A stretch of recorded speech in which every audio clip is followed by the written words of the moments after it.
All right. Oh my goodness. We're all looking down in the corner. Oh, there we go. Now we're arranged. Hi everyone. Welcome back. Welcome back to another ASP.NET Core community stand-up, where we talk about the latest updates and developments for web development with .NET. I'm Daniel Roth. I'm product manager for ASP.NET Core on the .NET team. And today I've got a couple of awesome guests. I'm here with Chet Husk, product manager for the .NET SDK and MS Build. Welcome, Chet. Hi, everybody. How's it going? We're doing great, Chet. Doing awesome. Thank you for being here, Chet. Great to have you. And we, of course, also have our .NET community PM extraordinaire, John Galloway, is joining us today. Hi, John. Welcome back. Hello. Very excited to be here. Great to have you. All right. So today we're going to be talking all about how you can modernize your .NET apps to take advantage of the latest .NET platform features. Chet and his team have been working on some really great stuff using AI to help with .NET version-to-version upgrades. So we're going to be talking all about that today. But first, a couple of announcements. Let me share my screen here. There we go. So first of all, .NET 10 Preview 5 did in fact release last week. I think it wasn't quite out the door when we had our last community stand-up, but it is now available. You can download the bits, you can install them, and try out all of the new features. This is the .NET 10 Preview 5 announcement blog post that you can find on the .NET blog, which links to all the new features in each of the various areas of the .NET platform. Of course, in ASP.NET Core and Blazor, we've got a whole bunch of new stuff, some new improvements for OpenAPI, some validation improvements, and of course the new Blazor metrics and tracing work that we added in .NET 10 Preview 5 and showed in an earlier stand-up. You can find also the release notes linked from our GitHub announcements on the .NET/core repo.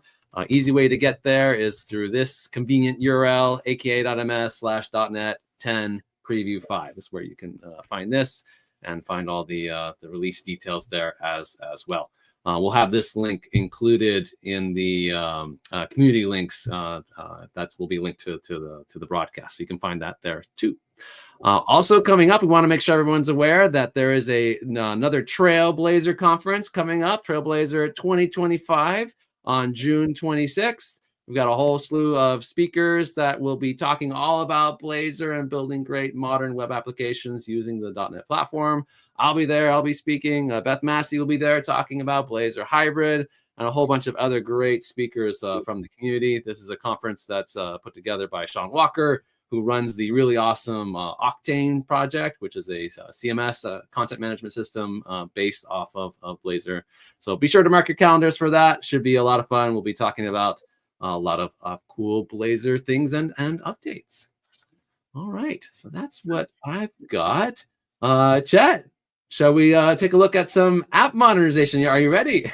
Chet's been rebuilding frantically his machine with after installing some preview bits.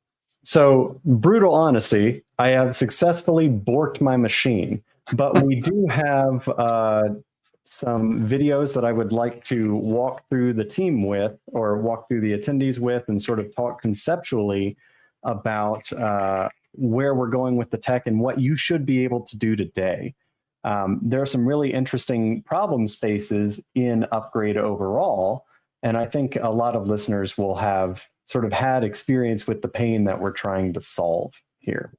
So we'll give that a go, and I'll keep working on the upgrade in the background, and if we get it lit up, we'll do some live stuff.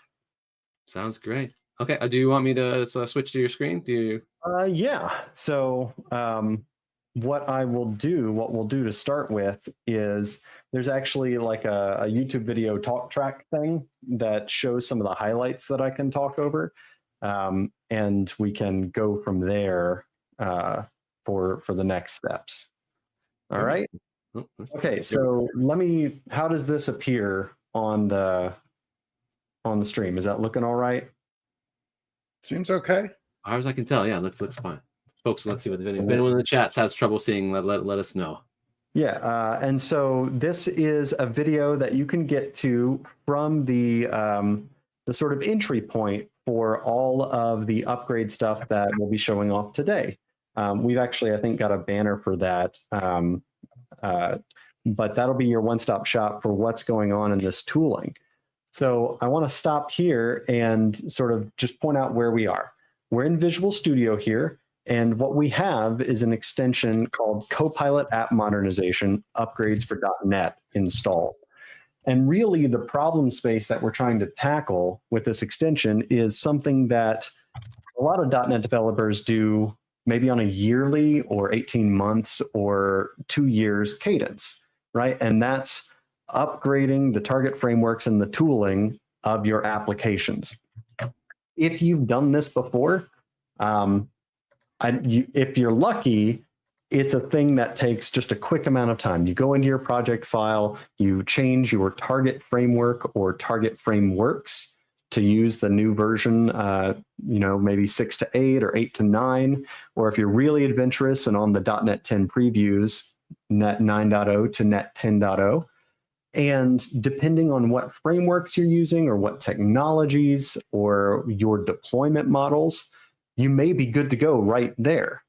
But when you download new SDKs, you're getting new versions of all kinds of tooling, right? You're getting not just the core compilers, but you're getting improved versions of analyzers that ship with the compilers, improved versions of source generators.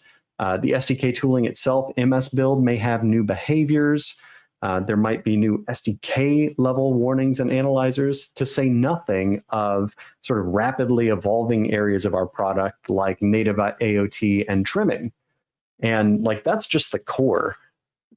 Dan, you've probably spoken with folks on here repeatedly about like new tooling changes at the ASP.NET layer, right? Like the static web asset stuff, for example, huge new features specific to web applications that come with each new SDK release.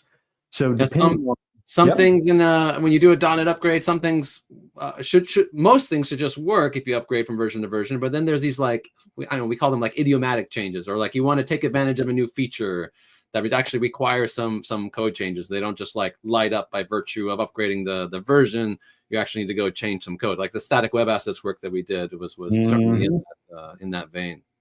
Yeah, exactly that. So like you said, if we're doing our job right, and if we as tooling developers are being defensive enough and have enough tooling around onboarding you, then upgrading your tooling has zero impact.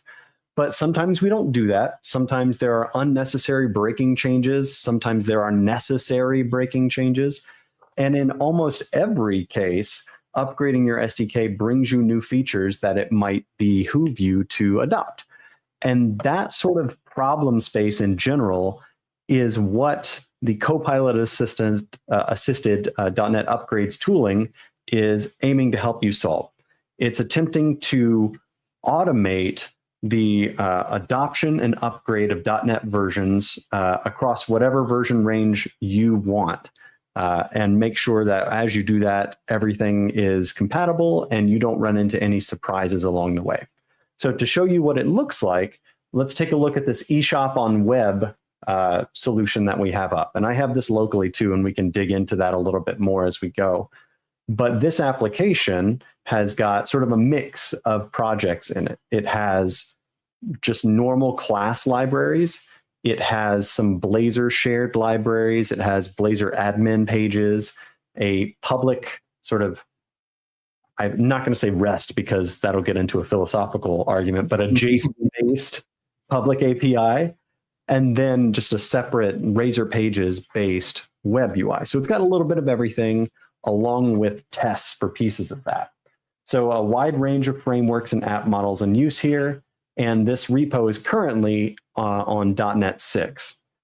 So with this extension installed, we can go into Copilot chat, or we can right-click on our solution or project, and we can say something natural. We can say, like, upgrade the solution to a newer version of .NET. Like most Copilot interactions, we are being sort of topic-focused or goal-focused here. Not super prescriptive about what to do, but instead focusing on the task to be done.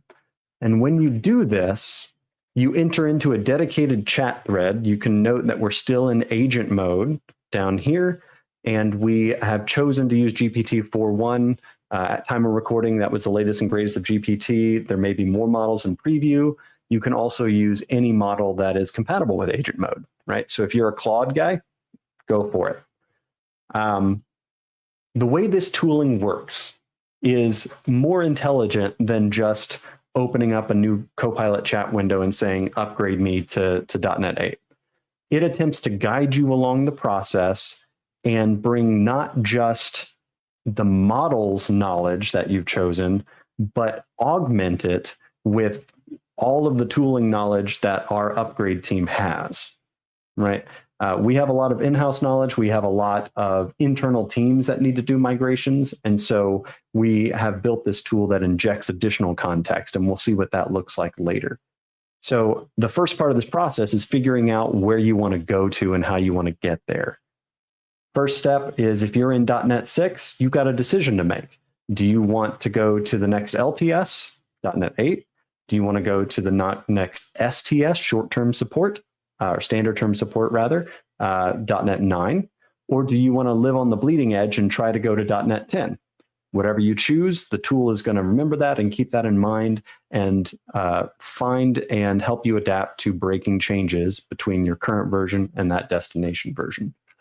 Chet, you may have said this already, but I mean, you're obviously in GitHub Copilot agent mode and asking it to do things, but this has been augmented, right? Like the tooling you're talking about is installed on top of Visual Studio and GitHub Copilot to enable this integration. Like it's basically just a VS extension. Is that right? Yeah, there's a V6 that you can go install.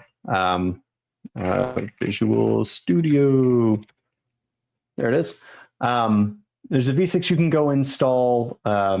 We have an aka MS link to it. I believe it's aka ms/ghcpua -appmods/ upgrade agent v6 or something like that. But if you've got VS open, you can just search for a term like copilot.net or anything similar to that, and you'll end up here. GitHub Copilot app modernization upgrade for .NET, the name that just rolls off the tongue. So there's a good sort of overview of what it does here, and we will be stepping through basically every aspect of this README today. So definitely go ahead and try this. It will work with any paid Copilot subscription, right? So give that a go, try it out. So once you've got that V6 installed, and once you've started this flow that the V6 provides for you, this sort of special context-aware flow, you'll pick your TFM you want to go to, and it'll make sure that you are starting, well, I like to start on a clean state, but the tool is capable of starting from a dirty state, like git changes-wise if you want. It'll ask you a couple more questions about like how you want to track the work, because like all upgrades, it's going to be a multi-step process. It's not one and done. And so we want to make sure to take advantage of Git and checkpoint our work along the way. At this point, we've got our names set up, and the tool is now going to do a deep dive over your workspace. It's going to investigate your solution and projects and learn more about their traits and the sort of characteristics of them. What packages are you using? What tech are you using? What TFMs are in place? And it's going to get all this information and form a plan out of it. Depending on the size of your workspace, this can take a little bit of time. This is like 8 projects, and this video was recorded on my work laptop and not a super beefy machine, so it takes a little bit of time. As it's analyzing your projects, there are some checkpoints that we have in the tool that we think are recommended for most upgrades. The key one of these that we want to highlight is package vulnerabilities. I believe starting in .NET 8, the NuGet team implemented support for sort of declaring vulnerabilities in packages, and then at restore time or in other tooling, sort of signaling that you're using vulnerable versions of packages. So because of that base, we now are able to detect if you have vulnerable packages in your workspace, and we can identify stable versions for you to upgrade to and do that as part of this upgrade. I like to be safe. I think it's a reasonable thing to do to upgrade vulnerable versions of packages. So I always do this during the upgrade. But you're in the driver's seat here. You can opt not to. Quick question from the audience. There's a question here about how far back can this tool go? Like, what's the earliest version of .NET that it can retarget to new versions? So the build I'm showing here is generally speaking going to be focused on core to core upgrades. So I'm not super aware of the test matrix. I know I have personally upgraded from 5 and 3.1 projects successfully. But as you'll see a little bit later on, success is, it's not a one and done kind of question, right? Depending on the tools that you use, depending on the packages that you use, upgrades might introduce compilation errors or introduce new APIs that you must use that are breaking changes in your packages that our tool doesn't inherently know about, and that the LLM may not be able to synthesize correct answers for. So when we get to errors like that, whatever they may be, core SDK errors, package upgrade errors, just like general compilation errors, if we can't solve them, we kick you into a sort of dedicated problem-solving workflow, chat session sort of workspace, and you can work through that. I would expect the further back you go, the more likely you are to hit some of the need to go into that bubble and solve a specific problem and then come back out to the overall upgrade.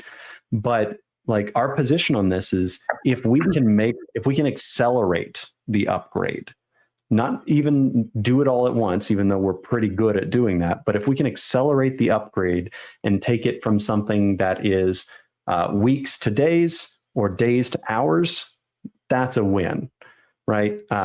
So definitely encourage everyone on the stream today to go install it and try it out, and then give us feedback on the things that you need to see out of it, or the features that you tried that you had to do manual fixes for, or the app models that you use that the tool could support better.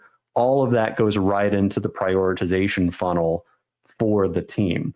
And after we get through this demo thread, there's like a whole bevy of features that the team is working on right now that I expect some of the audience will be interested to hear about. So add value even for older like .NET Core versions. It may not be completely successful, but it will certainly like help with the process. Yes. There was of course the question about, well, what if we want to go all the way back to like .NET Framework versions, like .NET Framework 4.8? I think you're planning to address that in the future, but currently no, right? Like that's not really currently a target of the tool, correct? Yeah. Spoilers. That's something the team is actively working on. As you might expect, there's a lot of .NET Framework code out there, and there's a lot of teams that are looking at modernization. When we were talking about this at Build, Framework was the number one thing that people asked about. So we hear you loud and clear.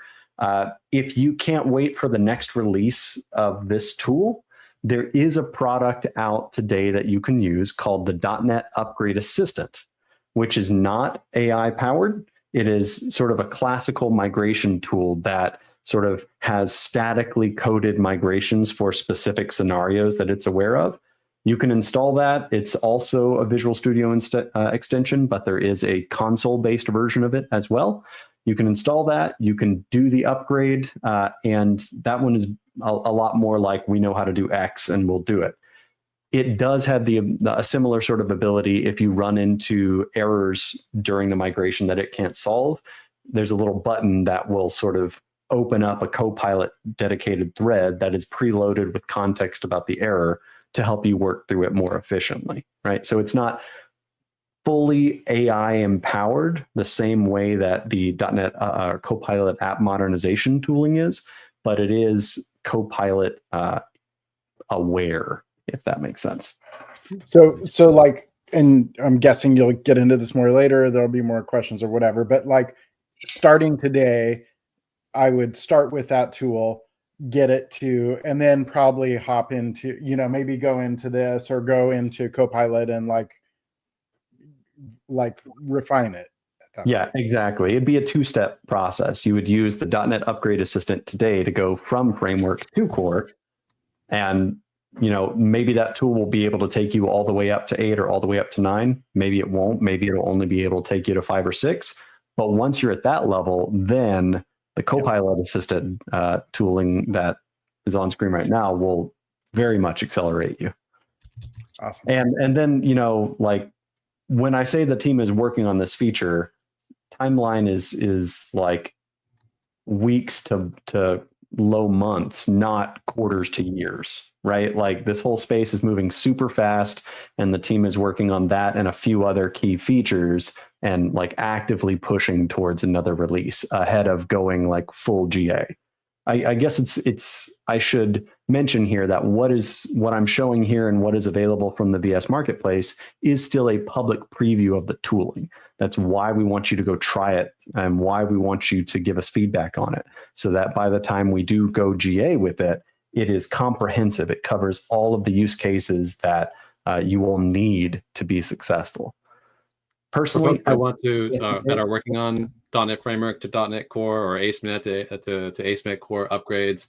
I'll put a link to we do have documentation on the current migration process there using the .NET Upgrade Assistant that Chet mentioned, and the existing recommendations that we have for that. I'll add that to the community link so you can look at that as well. But that is separate currently from the GitHub Copilot based tooling, and hopefully those two things will kind of merge, or at least in scenario wise in terms of what they cover. Yeah. So as the .NET SDK PM, like my goal for the .NET 10 release is to have, the 2 blog posts, to have the release notes out there for all of our major app frameworks and the core tooling like the SDK and MS Build, and then to have a call to action that says, go use the Copilot app modernization upgrades for .NET to make it easy to go to .NET 10, right? Like for me, this tool helping you get on 10, day of release, week of release, month of release, whatever your team's cadence for upgrades is, I want you to be able to use this tool to get there faster than you did 8 to 9 or 6 to 8 or whatever your previous cadence was. And so that means working not just with the SDK and MS Build team, but with teams like ASP.NET with Dan here to make sure that we've got all the metadata in place so that this tool can be successful for all of the ASP.NET app models, right? So there's a lot of invisible cross-team coordination going on under the covers of the tool here to make it as successful as it is. Lots of support for the .NET Framework upgrades, functionality, and some acknowledgement that even if you could help with a big chunk of the work, it sounds like people still feel like that would be valuable. Oh yeah.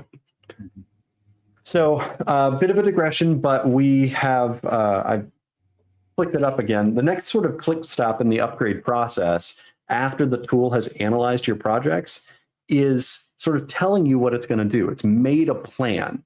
And this kind of process this overarching process of analyze, plan, execute it's a pattern that we find coming up again and again and again with AI assisted tooling. If you've had a chance to play with the Copilot agent on GitHub and interact with it to create a detailed issue and then assign it to Copilot, go look at the details of what it does when it starts working on your issue. Like if you look at the PR that it generates for an issue like that, you can go into actually, I'm just going to do that right now. .NET MS Build polls. I've got a bunch of these PRs against MS Build right now, where I'm just asking the tools to work on some things. Here we go. That I don't have time to get to, right? And so what I have is like a base issue asking it what to do. And each time Copilot does some work for you, there's a link that you can go to look at how it thinks through the problem. And the tooling itself that powers the Copilot agent is doing the same analyze, plan, and you can see it gathering feedback and learning more about the code base, going step by step. As it understands the issues, it generates a plan right here. I love watching this stuff. Like I remember the first time I did this, I felt like it was like when you first get, if you ever had a robot vacuum cleaner, like a Roomba, and you like, you would think with the robot vacuum cleaner, you would turn it on and be like, now I can go do other things while something else is vacuuming my floor. But that's not what anyone does. Everyone, you turn it on and then you just sit there watch it. and you watch it and like, wow, look how it's getting everything. I feel like it's the same way with GitHub. Until you understand how it works. Right. And then it fades to the background of your mind. This analyze, plan, execute flow has faded to the background of my mind now because of how much I have been working with these tools. And so here it's now in the execute step, right? You will see the exact same things in this plan here. So our plan for the upgrade is going to make sure we have the tooling that we need to target .NET 9. And then it is aware of the dependency ordering of our projects and the fact that there are tests that need to be green after the upgrade. Mm-hmm. The next set of details will sort of cover how it's going to do those upgrades. It's going to upgrade these package versions across the all the different projects, and all of these Microsoft ASP.NET Core ones. That's where I get a lot of joy, because I hate having to go through and like go find all the package versions that are relevant and make sure I've got the right version. So having the tool do that analysis and just let me know what it's going to do, massive load off of me personally. So I'm a big fan of that. Yeah, I love the value of like a few things this adds for me. One is like I can jump in and say, oh, wait a minute, that's not what I want you to do, right? If it's going in a direction. But then also it helps me to be more productive in the future, because understanding the process, I can know what to ask for, or you know what I mean, be more effective next time. Exactly that. One of the comments here is like, is this a one-step process, or is there like, multiple stages along the way? And I think you're showing like, no, it's not just like a one shot. You get to interact with the agent as it goes and influence and re-steer it as needed. Yeah. And actually, one of the key features that we pushed to get done before the first public preview release of this was what you're looking at now. This plan is entirely editable. You can, like, this is what the tool synthesized to guide its operation, but you can change whatever you want in here. You can do simple changes, like changing the versions of packages that you're going to use. You can add projects to the excluded list here and try and instruct the tooling to skip over them. One reason you might do this is if you have like MS build tasks that need to remain targeting specific frameworks, because they run in both Visual Studio and older versions of the .NET SDK, right?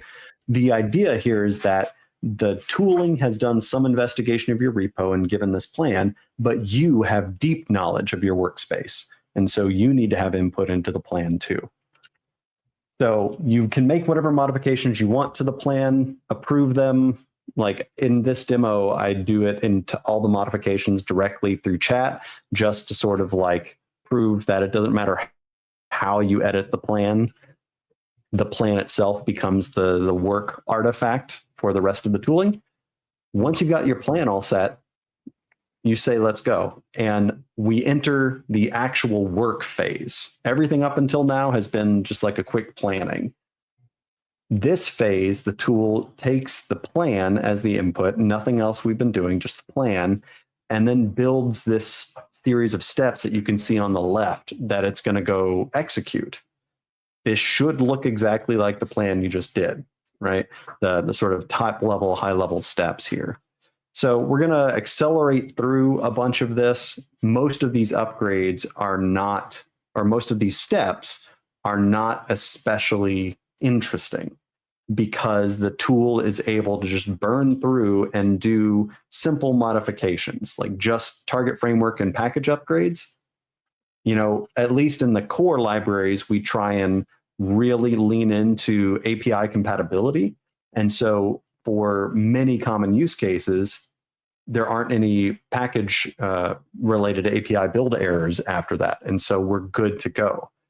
But at each step along the way, you can pause, you can see that detailed progress log, you can drill into a sort of more friendly representation of the changes here and get a sort of project by project summary of everything that's going on. Each project and each major kind of change in the project is going to get a unique commit. So you can always go back and diff everything that happened and either learn how the tool approached a particular problem, or like figure out what it did wrong and instruct it how to change, right? The traceability we see as a key aspect of building trust in this tooling. Because everybody's at a different stage in their journey, right? Yep. There was someone that asked earlier, does this analyze your whole project? And I hope you can see that this analyzes your whole solution. Like, it's not just your whole project. It analyzes the entire application, which is great to see that holistic approach to the problem. I know with like .NET Upgrade Assistant, you often had to like do like a project at a time. It was very like almost tedious to have to do each piece manually with the UI gestures. This is a much more holistic approach. That's a good thing to draw there. So I did whole solution upgrade. You absolutely can do single project upgrade if you want, either by right click on a single project and click upgrade with Copilot, or the chat based mechanism that I did. So this person did ask a follow-up question too, based on like, is the context window, like how is it able to analyze an entire solution like that? So this is part of the secret sauce. If you've made if you've experimented with making your own AI tooling, then the context window is your enemy, right? Because you can only put so much raw information into the context window before you start losing it. And for projects and solutions, if all we were doing was like shoving raw data into the context window, we could very easily overflow it. All of the analysis of the projects is happening in actual like old school tooling, right? Tooling that uses VS's solution awareness and then extracts out pieces of that are relevant to specific tasks that the LLM then is told to go solve, right? So it is almost like it's a bad analogy, but like an MCP server is a way to provide facts or truth to an LLM via function calls. It is kind of similar to that. This version that we see in VS exposes some MCP tooling. When we talk about VS Code later, that entire thing is MCP based, but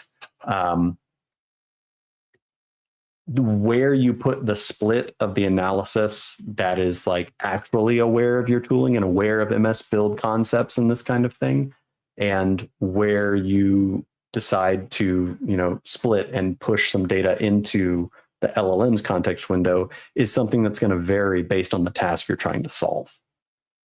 So long answer, but we know the context because we don't blow out your context because we're not using the context to do the project and solution analysis. I mean, it's kind of like how humans operate, right? Like you break down the big task into smaller digestible tasks that you can actually fit in your cerebral context window. Yes. It's kind of doing the same thing with the AI agent. Give it a piece at a time. I was showing some demos of some stuff I was working on yesterday to some teammates, and we have the exact same problem over in MS Build land. When you're doing a build, if you do a build with high verbosity where you see all the details, all of that text would overflow any context window that's out there. It's unusable. And so you need something that can sit on top of that and interpret and answer specific questions that an LLM may have. How many projects were in this build? What properties were set? How long did it take to run this build target, right? Same thing here. The LLM needs context information about projects to solve specific problems. And so we provide a tooling shim that can provide that information accurately without blowing out the context window. So we're blowing through some of these upgrades here. Some of the things to call out, like package upgrades, are pretty common. As it does upgrades, it will compile, and if it sees compilation errors of any kind, it will attempt to use a bunch of different strategies to solve them. In this case, it ran into an error that it could not solve. So if you're looking at the link here, this is some generated code somewhere. The sort of GCS suffix kind of clues me into that. But for each of these distinct errors that were triggered by the compiler, you've got a button that you can click to sort of load context about that error into the LLM window. And so we do that now. So I spent a little bit of time in the IDE finding out the actual source of the error. And the source is this weird namespace issue. On the right, we've got a chat window that has been primed with the sort of triggering error. And now that I'm at the root of the issue, I can solve it however I want. Your issues might look like this if your packages changed API shapes, right? They might look like trimming warnings if you are using trimming or AOT, right? But whatever the particular error, that flow is the same. The tool gives you some context about it, and it gives you a way to load that context easily into the LLM or the chat window so you can solve that problem. But solving the problem is not like the most interesting thing, right? How you solve it, whether you do it via chat, whether you go read some docs, whether you use, the new awesome Microsoft Learn MCP server to pull in the latest docs from Microsoft Learn. However you approach the problem and solve it, like in this case, we're solving a casing error on this namespace. It went from capital XSS to lowercase xss. However you solve it, the important thing is not solving it once, it is solving it forever for all other instances of that issue. And that is one of the pieces of magic that this tooling does. Once you resolve a particular issue, you tell it to continue the upgrade, and as part of continuing, it will learn how to solve that problem. So if it ever encounters it again, and spoilers, one of the tests later on has that same issue, it will automatically apply that fix. That's cool. Yeah, I'm trying to remember if I go back and show that. I don't think I do here. So take that on faith that it shows that in the progress log there. As soon as we talk about remembering things, alarm bells go off in people's head. How are you remembering it? Where are you storing that information? It stays on your machine, the solution, right? It is like there's no PII that escapes. Like everything is scraped of all PII, and we try to like the only telemetry we keep is obfuscated user telemetry. These like feature usage telemetry. Mm-hmm. That kind of specific solution that is highly contextual to your solution, your repo, your workspace, the packages you use, the way you solved the problem, like the shapes of the code that you ended up using. None of that goes to Microsoft in any way. It's all local. This does mean that you can't like share it across repos easily. But we're trying to err on the side of safety here, right? And isolation, and keeping you in control of all of that as much as possible. So at the end of the actual upgrade, if you remember back to our plan, we wanted to run tests here because, like all good developers, we have comprehensive unit tests that help us understand if something has gone wrong. And in this case, all those tests are green. And we're done with this particular upgrade. What happens at the end is we give you another markdown sort of report.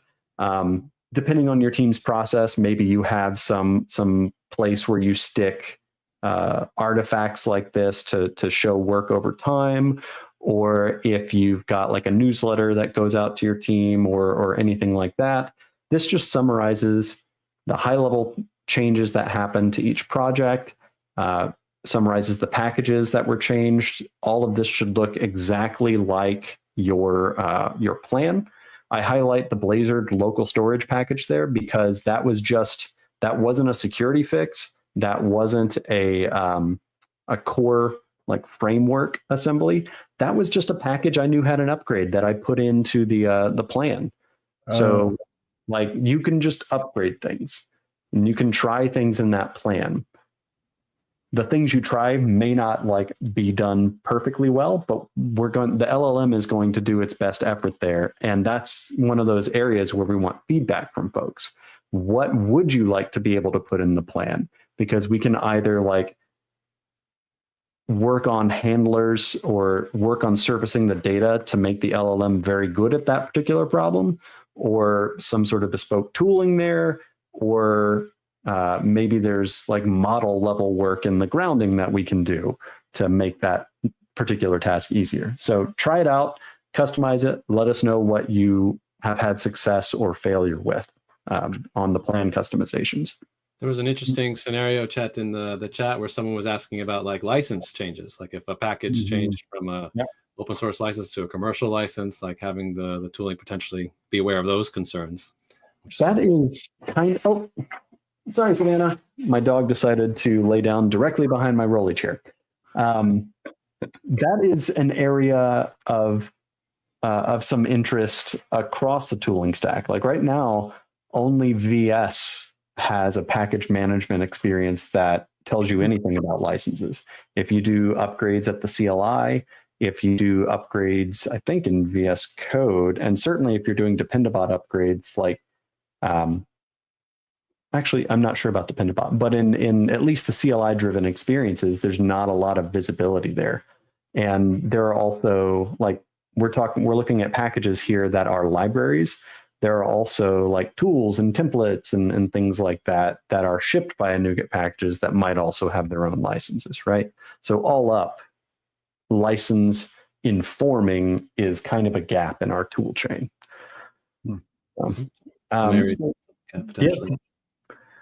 So that is the flow for a core-to-core upgrade. It works very well for BCL stuff. It works pretty well for app model framework things.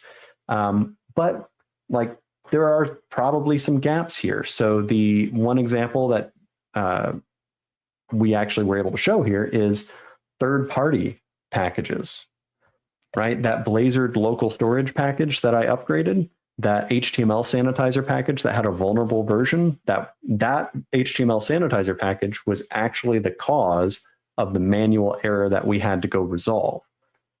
What data do we need about packages and changes across package versions to be able to seed the LLM with like useful strategies for solving problems that you might see when migrating?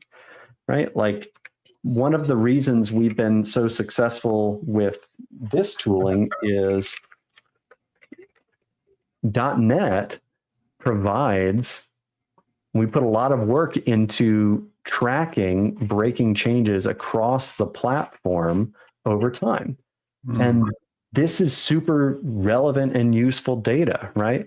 One of the things that we try and do in this tooling is recognize when you do things that, like when your code does things in these breaking changes, and then try and use the information contained in these entries as context for the LLM to solve the problems automatically, right?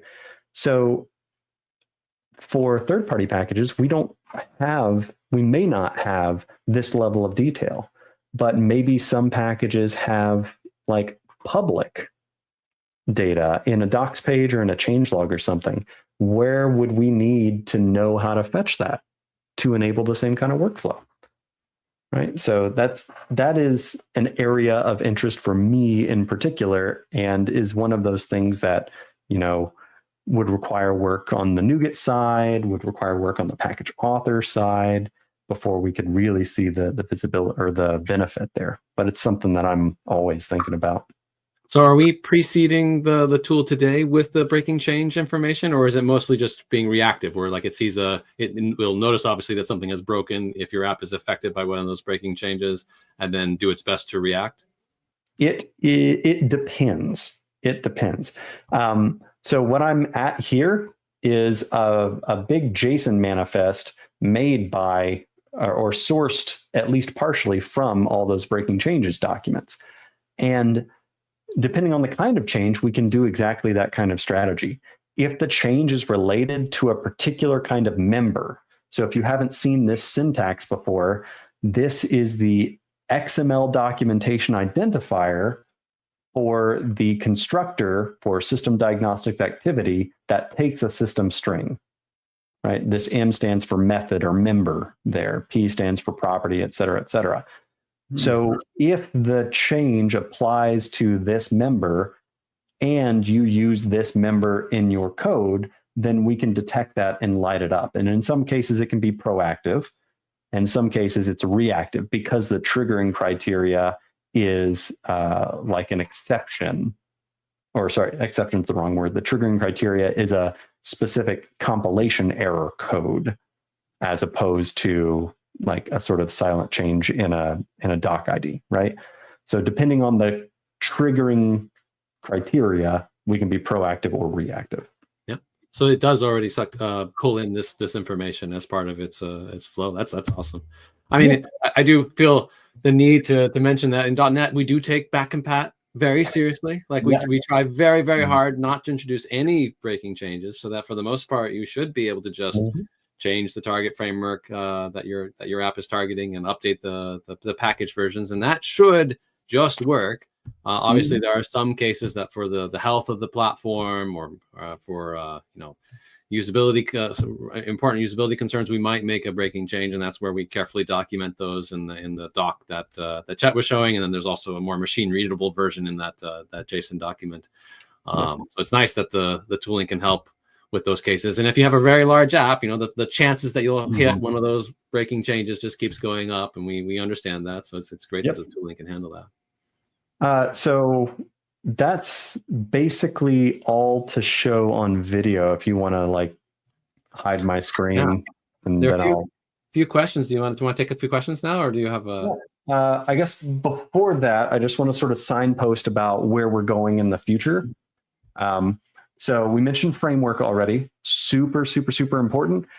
The experience for framework may not be as like, I just want to go here, make the plan, go do the thing, right? Where we are today with it is more like sub-migration oriented, right? So if you are doing MVC, like classic ASP.NET MVC, there's a migration to go from MVC to the corresponding core tech, right? If you are doing WCF, similar. If you are using maybe APIs, API controllers. Yeah, exactly. The migration would be to either modern controllers or minimal API, et cetera, right? Web forms, we do not have a migration for yet. I see you, Thindal, from Twitch. That is a very big recurring question, right? So in general, there may be exceptions as we're still working through the details.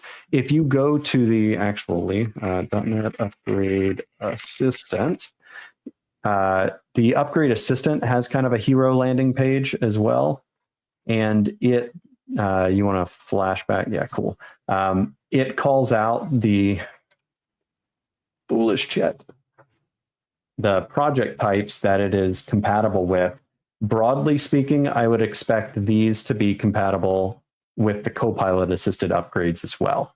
Like a lot of the strategies are, a lot of the core strategies are known for these, and it's just a matter of giving the LLM the context necessary to be successful when performing those strategies. So this is the .NET Upgrade Assistant, the existing non-AI based tool that has some capability of doing transformations from like ASP.NET MVC to ASP.NET MVC. Yep. And the thinking is that this will make its way into will teach the AI tool how to handle some of these? Yes. Yeah. The end goal is to completely supersede this tool with a smarter, more flexible, more modern tool. Right. So framework, absolutely coming. VS Code, absolutely coming. So that is in progress today, and I was hoping to show you what that might look like. The last time I tried that experience, it behaved very similarly. The primary differences that you got from the VS experience to the VS Code was that the VS Code experience didn't have that sort of beautiful detail pane on the left-hand side of the, sorry, I will go back to that. It didn't have that beautiful details pane on the sort of main IDE window. So you would be staying mostly in a chat-focused world in the VS Code side. So that is absolutely coming as well. And the other big thing that we know that users want, we mentioned extensibility already, like custom packages and that kind of thing. But the other one is integration into tools like Copilot Agent and that kind of thing. Right. So Copilot Agent right now is building its own plans and has its own set of prompts and tools to accomplish its goals. What I see happening longer term with AI tooling in general is orchestrator agents delegating to task-focused agents. And our tool is really good at doing a large variety of upgrade-related tasks. So I'd like to get to a world where the Copilot agent is able to use our tool. Also of interest that we are planning to look at and sort of beginning investigations on is automation or scheduling around doing these upgrades, right? You have Dependabot today. Yeah. It upgrades your packages. It upgrades your .NET SDK if you're using global JSON. Why can't it, day of release, start a PR to do the upgrade, right? So that's sort of the sort of end vision there that I'd like to get to too. Let this be a Dependabot kind of thing that at least gets you on the new platform, even if it doesn't change all of your code to adopt like the newest, most idiomatic way of doing task X that became available in .NET 10, So reducing overall cost, not necessarily getting rid of it entirely. That we try. I've got a general topic related question, which is, I think I saw in the video that there was a thing for tests and that it can integrate or run tests as part of that. Absolutely. And that seems like something that's like a best practice I've heard is if you can add tests before an upgrade, it makes it very easy to validate beginning to ends, like, hey, was that successful? Yes. And then that leads me also to, if you can use Copilot to generate some tests at the beginning using, like Playwright or whatever, right? And do all the tests. Exactly. So when I was talking to folks at Build about this, I was talking to people that were at various stages of comfort and familiarity with the AI tooling. And people were, especially people that were new to using AI-assisted tools, didn't like the idea of just running the upgrade and then we're good to go. That's not the case. You run the upgrade, we've done XYZ tasks, but like any tooling, you, the developer, have ownership over the result of that, right? And so for those developers, I encourage them, if you don't have trust in the upgrade, I think what that means is you don't have trust in your automatic validation. And so consider using Copilot to help you create tests or help you increase your overall level of confidence in your repo before doing the upgrade so that you can have trust in the tooling when it does the upgrade. And as a side effect of using the LLM to increase your test your test coverage and your test confidence, you get better outputs when using Copilot in other scenarios like GitHub Copilot Agent, or you get just better feedback on anyone making any kind of change. Copilot is just another kind of thing trying to make changes. Your coworkers, your open source contributors, your drive-by typo fixers on GitHub, all of them benefit from having better tests. Ooh. Well, I know we're getting close to the hour here. I did see a couple comments, Chet, that seem very happy with the behavior of the tool already. People have been playing around with it and finding it to be effective. Some appreciation from some other members of the community as well for doing this work to help people update their existing code bases.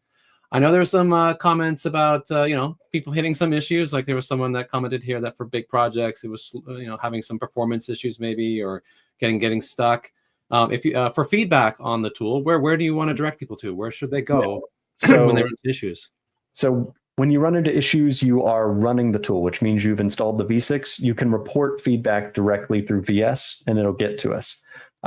You can also leave feedback on the marketplace, and we respond to those as well. But we prefer VS feedback because when you submit feedback through VS, we get a lot more context about what was going on when you had the issue.